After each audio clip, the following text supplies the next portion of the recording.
ካልፈለግሽ ለምን ትናደጃለሽ? አብሳላት የምትባለው አለሽ በጣም ባለየናት። እንዴት ቪዲዮ ለሃይሚ ትልክላታለች? ሃይሚን ለማሳዘን እንዴት እንዴ ከብሩኬ ጋር መሆኗ ሳያንስ ጭራሽ ከብሩኬ ጋር ሆና ቪዲዮ ቀርጻ ትልክላታለች። ምንድነው ጉዳዩ? አንቺ ጋር ብለሃትስ ቢሆን አይደለም ብዬሻለሁ። ብሩኬ እያደረገው ያለው ነገር በጣም ከባድ ነው። የምሬን ነው አይደለም? ለሃይሚ እንዲሁም ለቤተሰብ ልብ የሚያሳዝን ነገር ነው። ሃይሚ ብሩኬን ጠልተው አይደለም፣ ባደረገው ነገር ስለተበሳጨችበት ብቻ ነው።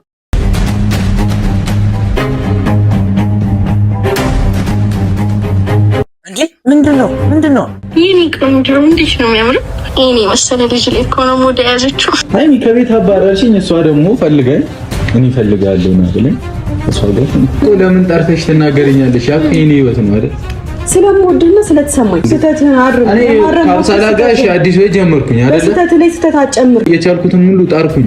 አንቺ እየቀለዱ ነው። የምር ምንድነው እየተፈጠረ? እሺ ምን ላድርግ? አንቺም እንደሱ ነሽ? አልገባኝም። እስኪ አስረጅ። ባትናገሩ ደስ ይለኛል። ተሰማሽ? በጣም ተሰማኝ። ደበረሽ? ከደበረሽ መውጣት ትችያለሽ። እኔ የምሬን ነው የምነግራችሁ ቤተሰቦች፣ ብሩኬ ያደረገው ነገር ለሃይሚ በጣም ከባድ ነገር ነው። ግን ይሄ ለምን እንደተደረገ እሷ ለምን ይሄ እንደዚህ እንዳደረገች ብሩኬና ከአብሳላት ጋር ለምን ምን አይነት ግንኙነት እንዳላቸው በደንብ ነግራቸዋለሁ። ከዛ በፊት ቪዲዮ ነው ስናገረው መስማት ካልፈለግሽ ማለት ነው። ምክንያቱም የሱ ቤት ስለሆነ ራስሽ መውጣት ትችያለሽ። ከእሷ ጋር ጥሩ ጊዜ የማሳልፍበት ቀን ቅርብ ስለሆነ በተለይ ሜቢ ሊሆን ይችላል የህልሜ ቀን ስለሆነ እንድትገኝ ፈልጋለሁ። አረ በደስታ ሰላም ውድና የተከበራችሁ ቆይ ምንድነው? የምሬን ነው ሃይሚ እንኳን ደህና መጣሽ። ግን እኔ ዛሬ እንግዲህ የተፈጠረው ነገር የምሬን ነው የምነግራችሁ በጣም ከባድ ነገር ነው፣ በጣም ማለት ነውና ይሄ ነገር ብሩኬ ለምንድነው ይሄን ያደረገው የሚለውን ከሃይሚን ንግግር እንስማና ማለት የሃይሚን ሐሳብ እንስማና ከዛ በኋላ በደንብ እምነግራችሁ ይሆናል ማለት ነው። ስለ ቪዲዮ ብሩኬና እንዲሁም ደግሞ ልጅቷ ያላቸው ግንኙነት ምን እንደሆነ በደንብ እናያለን። ሰዎች እንዴት ናችሁ? ደህና ናችሁ ወይ? እኔ በጣም ደህና ነኝ፣ እግዚአብሔር ይመስገን። ዛሬም እንግዲህ በድጋሚ ከች ብዬላችኋለሁ። ዛሬ መጣሁት እንግዲህ ያው ደስ በሚል ሁኔታ አይደለም፣ በጣም በሚያናድድ በሚያበሳጭ ልብን በሚሰብር ቪዲዮ ነው ተመልሼ የመጣሁላችሁ። ሁላችንም እንግዲህ ሃይሚን እንወዳታለን፣ ብሩኬንም እንወደዋለን እና ሁለቱ እንዲለያዩ አንፈልግም። ግን ብሩኬ እያደረገው ያለው ነገር በጣም ከባድ ነው። የምሬን ነው አይደለም? ለሃይሚ እንዲሁም ለቤተሰብ ልብ የሚያሳዝን ነገር ነው። አልፎም ለዩቲዩብ ኦዲየንሶችም ቢሆን በጣም ከባድ ነው። ምክንያቱም በዚህ ልክ ብሩኬን ማንም ሰው ይጠብቀዋል ብዬ አላስብም። ከብሩኬ ጋር መምጣት ባልችል ለምን እንዳትሉ ነው ነገሮችን ግልጽ አድርጌ የምነግራችሁና ደግሞ ገና ከመጀመሪያው ጀምሮ ከእናንተ ጋር አብረን ስለመጣን እናንተ የኛን ሰላም የኛን ደስታ የኛን ፈልጉ የኛን ሁሉን ነገር እናንተ ማወቅ ስለሚገባችሁ የተሻላችሁ ሰዎችም ስላላችሁ እኛን ትመክሩናላችሁ ብዬ ስለማስብ ነው ነገሮችን የሆነ ሲከፋኝም ደስ ሲለኝም ስናደድም ወደ እናንተ የምመጣው ማለት ነው። ማለት ሁላችንም እንዳልኳችሁ ሃይሚ ተከፍታ ማየት አንፈልግም፣ ግን ይሄን እያደረገ ያለው ብሩኬ ነው። ዛሬ እንግዲህ ሃይሚ ትንሽ ከፍቷታል። ዛሬ የምታሳየን ነገር አለሽ። በተደጋጋሚ ይፈጠርብኛልና ላሳያችሁ። ቆንጆ እንዴት ነው የሚያምረው! የምን ቪዲዮ ምንድነው? አጋግለ ካሜራማን ብትይዝ ደስ ይለኛል። ሲያምር! ይሄኔ ቆንጆ እንዴት ነው የሚያምረው! ብሩኬ ነው ይሄ መሰለ ልጅ ላይ እኮ ነው ሞድ ያዘችው ያለውለት። ወይ ደግሞ ሲያምር! ይሄኔ ቆንጆ እንዴት ነው የሚያምረው! ይሄኔ መሰለ ልጅ ላይ እኮ ነው ሞድ ያዘችው። እሺ በመጀመሪያ ምን መሰላችሁ፣ አሁን ይሄ ቪዲዮ ከማን ነው የተላከው? ማለት ለሃይሚ ለምንድን ነው የላኩላት ነው? ገብታችኋል? ይቀረጽ ኦኬ፣ ችግር የለውም። ግን ለምንድን ነው ለሃይሚ የሚልኩላት ነው? እዚህ ጋር ደግሞ ሃይሚ ብሩኬን ጠልተው አይደለም፣ ባደረገው ነገር ስለተበሳጨችበት ብቻ ነው። ከዛ ሲቀጥል ደግሞ ይሄንን ሴራ ያሴረው ማን ነው? ሃይሚ ጋር ቪዲዮ ልኮ ሃይሚ እንድታዝን ያደረገ ሰው ማን ነው? የምሬ ነው። በጣም ልብ የሚነካ ነገር እኮ ያለውለት። ወይ ደግሞ ሲያምር! ቆንጆ እንዴት ነው የሚያምር! ቢበቃ ጥሩ ነው። እዚህ ጋር ያው እንግዲህ ይደውልኛል ብዬ አስቤ ነበር፣ አልደወልልኝም። ያው ሲደውልልኝ እንግዲህ ቪዲዮውን እቀጥልላችኋለሁ ወይ ደግሞ በቀጣይ ቀን የምንገናኝ ይሆናል ማለት ነው። ትንሽ ደብሮኛል፣ ከፍቶኛል፣ አበሳጭቶኛልም። የደበረኝ በራሴ ነው፣ ምክንያቱም በሰላም መኖር ስላልቻልኩኝ ማለት ነው። ይከብዳል። ማለት አሁን ሃይሚ ያው የደበረኝ በራሴ ነው ለሚለው ነገር ራሷን እየወቀሰች ነው። ግን ማለት አንቺ ምንም ልታደርጊ አትችይም። በቃ የተፈጠሩ ነገሮች እያንዳንዳቸው በቃ ማለት ሆን ተብሎ ማለት በአጋጣሚ የተፈጠረ አለ። አሁን ለምሳሌ በአጋጣሚ ማለት እንግዲህ ከኢየሩስ ጋር ያለው ግንኙነት እንግዲህ ብሩኬ ሁላችንም የእውነት እንዳልሆነ እናውቃለን። እንግዲህ ምንም አይነት ማረጋገጫ ስለሌለ ነው። ግን ደግሞ ሆን ብሎ ያደረገው ብሩኬ ከአብሳላት ጋር ያደረገው ግንኙነት ወይ ደግሞ አብሳላትን ይዞ መምጣቱ ሆን ብሎ ነውና ይሄ ነገር ደግሞ ሃይሚ እንድትረበሽ ያደርጋልና እስኪ ብሩኬም ያው ከደወለ እያለች ነውና ብሩኬም ይምጣ እና ልጅቷንም አይተናል። እንግዲህ እስኪ ምንድነው እየተፈጠረ ያለው? አይደለም እኔ ጥያቄ ያለብኝ ሃይሚ፣ ምን አይነት ጥያቄ? አሁን ከአብሳላት ጋር እንደዚሁ እንኳን አይደል ለምን ያናድሻል? አንቺ ኦሬዲ አትፈልጊኝም። ለምን ትናደጃለሽ? እኔ ካልፈለግሽ ለምን ትናደጃለሽ? ብሩኬ ምን አይነት ጥያቄ ነው? አይ አይደለም ያስ ምን አይነት ጥያቄ ነው? ምክንያቱም የምሬን ነው። አሁን ይሄ ንግግር ከብሩኬ ሁላችንም አንጠብቀው። ምክንያቱም ቪዲዮውን ባየው ማለት ቪዲዮውን አይቶታል። ስለዚህ ቪዲዮውን እንዳየው መደንገጥ ነበረበት። ምክንያቱም ምንድነው ለኛ ትክክል ያልሆነ ስራ ነው። ሁለተኛ ደግሞ ሃይሚ ላይ ቪዲዮ መድረሱ ሊያስደነግጠው ይገባል። ሃይሚ እንደማትጠለው ያውቃል። ትወደዋለች እኮ መለየትም እንደማትፈልግ ያውቃል። ግን የተፈጠሩ ነገሮች ሃይሚን በቃ በጣም እንድትበሳጭ አድርጓታል። በቃ ከቤቱ አልፈልግም አይነት ንግግሮች ደግሞ በፍቅር ውስጥ የሚፈጠሩ ነገሮች ናቸው። ሰው በንዴት የሚናገራቸው ነገሮች ናቸው። ሲቀጥል ደግሞ ብሩክ እዚህ ጋር ዛሬ አሁን መጥቶ ቪዲዮውን ስታሳየው አንቺ ምንድነው የሚያናድድሽ አይባልም እንዴ? ምን ማለት ነው? ሃይሚ ጋር እኮ እስከ መጨረሻው አልተለያዩም አይደል እንዴ? ያን ያህልም ያለያይ ጉዳይ ኑሮ አይደለም፣ ያልተረጋገጠ ነገር ነው። ስለዚህ ምንድነው ይሄ ነገር ትክክል አይደለም። የሚያናድድ ነገር ኑሮ ነው የምትናገሪው። ኦሬዲ አልፈልግም ብለሽኛል አይደለ? ካንተ ጋር መሆን አልፈልግም። አንተ ነህ ወይስ ካንተ ጋር መቀጠል አልፈልግም? ምን እኔ ራሱ አሁን ብጠይቃ ለምን ላክሽላት አስፈላጊ አልነበረ ብዬ እነግራታለሁ። ለምን እንደላከች አለ ጭራሽ ምን ማለት ነው? እኔ እኮ ነገሩን ቀለል አድርጎ ለምን ላክሽላት ብዬ እነግራታለሁ። ምን ማለት ነው?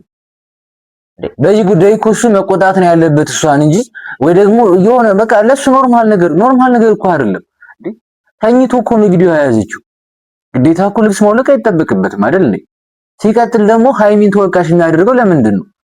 እኔ የምር የብሩኬን ሐሳብ በደንብ እንስማ፣ የሃይሚንም እንስማና በደንብ ሐሳብ እንሰጥበታለን። የምር ነው የምነግራችሁ ቤተሰቦች። ነው በኋላ ደግሞ እኔ ካንቺ ጋር አይደለም ብዬሻለሁ። እሺ ግን እንደዛ ማድረግሽ በተኛውበት ተገቢ አይደለም። ቪዲዮን አይቼዋለሁ።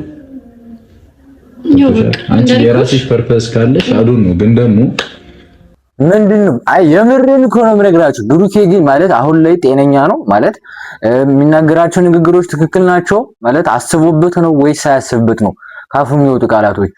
እንዴ ማለት በተኛውበት ይሄን ማድረግሽ ትክክል አይደለም። ግን የራስሽ እንትን ካለሽ ፐርፐስ ካለሽ ምናምን ምን ኬዝ እንዴ ምን ማለት ነው ይሄ?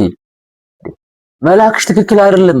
በቃ መበሳጨት አለበት ወይ ደግሞ እኔ አላውቅም እሱ ቅድምን እንደሆነ። እኔ ግን አንድ ነገር ገባኝ እዚህ ጋር ምክንያቱም ቪዲዮውን እንዲላክ እሱ ባያደርግም እንኳን ከሃይሚ ፊት ይሄንን ነገር ማሳየት አይፈልግም። እሷን መቆጣት አይፈልግም። ምክንያቱም ያው ሃይሚ እሷን ከተቆጣተኝ ያው ትንሽ ደስተኛ ትሆናለች ብሎ ስለሚያስብ ከሃይሚ ፊት ይሄን ማድረግ አልፈለገም። ለዛም ነው ይሄንን ነገር ስትናገር ሃይሚ ያው እሷም ያው ልኬዋለሁ ሶሪ ምናምን ነገር ስትል ቀለል አድርጎ ያለፈው ሶ ይሄን ብቻቸውን ያወሩበታል ብዬ አስባለሁ። እሺ እኔ የራሴን ነው ተቀጥል ምንም ችግር የለውም እኮ ቀጥል። ግን እኔ ጋር አትላኩልኝ፣ በቃ አትላኩልኝ። ይሄንን ያልኩት እኔም እኮ አሁን ሃይሚ ስለተናደደች እንግዲህ ቤተሰቦች አንዳንዴ እንደ ቀልድ ያሰብናቸው ነገሮች ናቸው የእውነትም ይሆን እና አሁን ሃይሚና ብሩኬ እንደ ቀልድ እንደዚህ እንትን እያሉ ማለት ነገሮችን ካሁን እናስተካክላለን የሆነ ነገር ሲያመጡ የሆነ ነገር እስከ መጨረሻው ሊለያዩ ይችላሉ። የሰይጣን ጆሮ ይደፈን። እኔ ይለያዩ ብዬ አይደለም፣ ግን ይሄ ነገር እንደ ቀልድ የእውነት ሊሆን ይችላል ነው። እንደ ቀልድ ስላችሁ በቃ አሁን ሃይሚም ብሩኬን የእውነት ጠልተው አይደለም ስለተበሳጨች ብቻ ነው ይሄ ነገር ያደረገችው። ብሩኬ በሃይሚ እንዴት ነው ሴቶችንም እያመጣ ያለው ወይ ደግሞ አብሳላትን ያመጣውና ይሄ ነገር የእውነት ከተለያዩ በጣም ከባድ ነው ማለት። አሁን ሃይሚ የምትለው በቃ ቪዲዮ አትላኩልኝ፣ ለምን የራስህን ህይወት መኖር ትችላለህ። አሁንም ቢሆን እኮ ብሩኬ ይወዳታል አብሳላትን ጭራሽ ማለት ነው ቼክ ያደርጋትም። እኔ የእውነት የምነግራችሁ ከሃይሚ ጋር ከታረቁ በኋላ እንደ እህት ራሱ አይደውልላት። የምር ይሄንን ነገር እንኳን አግዥኝ ሃይሚን ለማስቀናት አግዥኝ እንደ እህት ቢላት ራሱ አሁን ብሏት አይደል ይሄ ነገር የተፈጠረው። ከታረቁ በኋላ ቼክ ያደርጋትም። ሃይሚ በጣም የሚወዳት ብሩኬም እናውቃለን። ሃይሚ ብሩኬን በጣም እንደምትወደው እናውቃለን። ግን ዛሬ የተሰራው ስራ ተገቢ አይደለም። ቪዲዮ ከተላከ በኋላም የብሩኬ ንግግርም ደስ አይልም ነው። ሃይሚን የሚያስከፋ ንግግር ነው ብዬ አምናለሁ። እኛው እንደምትወጂኝም አውቄያለሁ። ግን የምትወጁ ሰው ላይ እሺ እንደምወድ ካወቅ ደግሞ የሰው ልጅ ስሜት ላይ አይቀለድም። እንደዚህ አይነት ቀልድ አይቀለድም። ግን የምትወጁ ሰው ላይ ደግሞ ተስፋ እንዲቆርጥ ማድረግ መጥፎ ነው። ለወደፊቱ ተማሪበት። ምንድነው ችግሮችን እሺ ብሎ መፍታት። እስኪ መጀመሪያ አንተ ተማር። አንተ ተማር መጀመሪያ ስህተትህን ማረም ተማር። እስኪ ተማርኩኝ። ስህተቴን ለማረም ጊዜ የማይሰጠኝ ቀጣይ ደግሞ አሁን አንቺ ላይ ሌላ ሴት አምጥቶ ደግሞ አንቺን እንደኔ ያደርግሻል። እንደዚህ አይነት ሰው ነው አይደለም። እንደዚህ አይነት ሰው አይደለም። እኔ ቶጂን ከሆነና እኔ ማጣም ማትፈልጊ ቢሆን ኖሮ ሁሉንም ነገር እኔ ስናገርሽ ማስተካከል እንችል ነበር። ሰከን ማለትም መልመድ አለብን አይደለም? እንደ በሰለ ሰው ስናስብ እስኪ መጀመሪያ አንተ ብሰል መብሰሌን አሳይሻለሁ። እሺ አታክስ በእውነቴ አሴት በሆነ ሐሜት አግሽሃለሁኝማ ብርሃን በሌለው ጨለማ ስወድማ በንጹህ ልቤማ ፍቅሬንማ እዚህ ጋር በደንብ ማየት እንችላለን። ሃይሚ ምንም የሰራችው ስህተት የለም። ከመጀመሪያውኑ ሃይሚ አርግዛ አልመጣችም አይደል? ሃይሚ አርግዛ መጣ ቢሆን ብሩኬ ይሄንን ነገር ሊያደርግ ይችል ነበር። ግን እኮ ይሄ ነገር የተፈጠረው በሃይሚ ስህተት አይደለም፣ በብሩኬ በራሱ ስህተት ነው። ግን እኔ በጣም የገረመኝ ነገር ወደ ብሩኬም ወደ ሃይሚ ከማውራቴ በፊት አብሳላት የምትባለው አልሽ በጣም ባለየናት። እንዴት ቪዲዮ ለሃይሚ ትልክላታለች? እንዴት ሃይሚን ለማሳዘን እንዴት ከብሩኬ ጋር መሆኗ ሳያንስ ጭራሽ ከብሩኬ ጋር ሆና ቪዲዮ ቀርጻ ትልክላታለች። ምንድነው ጉዳዩ? ሃይሚን ለማናደድ ነው? ምንድነው አላማዋ? በቃ ከብሩኬ ጋር አይደለች፣ በቃ አለቀ። ምን አስባ ነው? ሃይሚ እኮ እንዲያውም በጣም ጥሩ ሰው ናት። ምንም ነገር አላለቻትም፣ ምንም ነገር አላረገቻትም። ተጠንቀቂ፣ ብሩኬ ጥሩ ሰው አይደለም፣ አሁንም ሌላ ሴት ይደረብብሻል። በቃ እነዚህ ንግግሮች ብቻ ነው የተናገረችው እንጂ ሌላ ንግግር ምንም አልተናገረችም። ቪዲዮ የምትልከው ከሃይሚ ጋር መጣላት ፈልጋ ነው። ጤነኛ ናት ግን እንዴ? የምሬ ነው። በጣም ባለየ ናት፣ በጣም ማለት ነው። እና እኔ ማለት ወደ ብሩኬ ሐሳብ ስመለስ በመጀመሪያ ሰላም ልበላችሁ። ሰላም እንዴት ናችሁ? ውድና የተከበራችሁ ቤተሰቦች፣ የጨረቃ ቤተሰቦች እንዲሁም የኛ ቤተሰቦች ይህ ዩቲዩብ የምታዩ ሁላችሁም በያላችሁበት ሰላማችሁ ይብዛልኝ። ያው ዛሬ እንግዲህ እኔ በብሩኬና በሃይሚ ጉዳይ ድጋሚ መጥቻለሁ ማለት ነው። የመጣሁበትም ጉዳይ ምንድነው በጣም ስህተት የሆነ ቪዲዮ ነው ያየሁትኝ። ምክንያቱም ለሃይሚም ለቤተሰቦችም እንዲሁም ለተመልካችም የማይመጥን ነገር ነው እኔ እንዳየሁት ከሆነ። ምክንያቱም ስህተቱ አንዴ ተሰርቷል። ያው ኦሬዲ አንዴ ቪዲዮ ለሃይሚ ደርሷታል። ስለዚህ ሃይሚ ብሩኬን ጠርታ ባናገረችበት ሰዓት ላይ ይሄንን ንግግር ብሩኬ መናገሩ ትክክል አይደለም። ለምሳሌ ሃይሚ እንዴት እንደዚህ ታደርጋለህ ምናምን እያለችው ነው። ቪዲዮ ለመላካችሁልኝ በጣም ይቅርታ ሃይሚ ለተፈጠረው ነገር በቃ ማለት ዛሬ እንደውም ይቅርታ መባባል ነው የነበረባቸው። የምሬን ነው መነግራችሁ። በቃ ብሩኬ ዛሬ ይቅርታ መጠየቅ ነበረበት። ምክንያቱም እሷ ባደረገችው ነገር አብሳላት ባደረገችው ነገር ከባድ ነገር ስለሆነ። ከዛ በመቀጠል ደግሞ ሁላችንም ሃይሚና ብሩኬ እንደሚዋደዱ እናውቃለን። ሃይሚ ይኸውላችሁ መጀመሪያ ያልኳችሁ ምንድነው ሃይሚ ምንም የሰራችው ስህተት የለም ያልኳችሁ ከቤት ውጣም ያለችው አልፈልግህም ያለችው ልቧ ስለተሰበረ ስለተናደደች ነው። በነገራችን ላይ አንዳንዴ የሚፈጠሩ ነገሮች እንዴታችሁ እንዲያድርም እንዲረዝምም ያደርገዋል። ለምሳሌ የሆነ ነገር ከእጃችሁ ያዛችሁ ነገር ቢጠፋባችሁ ለሰከንድ ነው የምትናደዱት ምናምን ነገር ወይ ደግሞ ስታስታውሱት ሊሆን ይችላል። ግን አብራችሁት ከሆናችሁ ሰው ጋር ለወደፊት ማለት የሰው ልጅ ይወለዳል፣ ያድጋል፣ ያገባል አይደል እንዴ? ያ ነው በቃ የሰው ልጅ ምንድን ነበር የሚባለው? የሰው ልጅ ምንድን ነበር የሚባለው? ብቻ ማለት ሁላችንም ያ ነው አላማችን ነው ልላችሁ ፈልጌ ነው። ማለት የሰው ልጅ ተወልዶ አድጎ ዝም ብሎ የሚኖር ሰው የለም። በቃ ቀጥታ ወደ ትዳር ይገባል ማለት ነው። በቃ ያ ነው የሰው ልጅ ህይወቱ ማለት ነው። ስለዚህ ያው ወደ ምድር የመጣንበትም ማለት የዘላለም ህይወታችን ባይሆንም እንኳን እዚህ ግን ያለን ያ ነው ማለት ነው። ስለዚህ ሃይሚ የወደፊት ባህሏን የወደፊት የልጆቿ አባት ላይ እንደዚህ አይነት ነገር ሲፈጠር ብሩኬ ከሌላ ሴት ጋር ልጅ እንዳለው ስታስብ በጣም ትናደዳለች ማለት ነው። ስለዚህ በዛ ጉዳይ ነው አሁን ሃይሚ ንዴቷ አልበርድ ያለውና ብሩኬ ደግሞ ማለት ያለበት ምንድነው እስከ መጨረሻው ድረስ ማለት ለሚወዱት ሰው ይቅርታ አይደለም መስዋዕትነት የሚከፍሉለት ምንም ማለት አይደለም። እስኪደክመው ድረስ ይቅርታ መጠየቅ ነበረበት ብዬ አምናለሁ። የብሩኬ ትልቁ ስህተት እዚህ ጋር ነው። ሃይሚን ይቅርታ መጠየቅ ነበረበት። ከዛ በተረፈ እኔ የምለው ነገር ምንድነው ከሃይሚ ጋር እንኳን ቢለያዩ ከሃይሚ ጋር ወይም ደግሞ አሁን ባሉበት እንኳን ቢቀጥሉ ልክ እንዳሁኑ ማለት ነው ለሃይሚ ምንም አይነት ቪዲዮ አይላኩላት። በጣም ነው የሚያሳዝነው። ሃይሚ ምን አይነት ስሜት እንደሚሰማ ታስቡ። እና ብቻ እኔ የጨረቃ ቤተሰቦች ዛሬ ከዚህ በላይ ምንም መናገር የምፈልገው ነገር የለም። ከዛሬ ነገ ጥሩ ነገር ይፈጠራል ብለን እያሰብን ነገሩ እየተባባሰ ነው የመጣና የጨረቃ ፋሚሊዎች ሃይሚን የምትወዱ ሁላችሁን ኮሜንት ላይ ሃይሚ የኔ ጀግና በርቺ ብላችሁ ጻፉ። ከዛ በተረፈ ውድና የተከበራችሁ ቤተሰቦች ቻናሉን ሰብስክራይብ አድርጉ። በቀጣይ ቪዲዮ እስክመለስ ሁላችሁ በአገር ውስጥ በአገር ውጭ ያላችሁ በሰላማችሁ ይብዛልኝ። ቸር ቆዩልኝ ባይ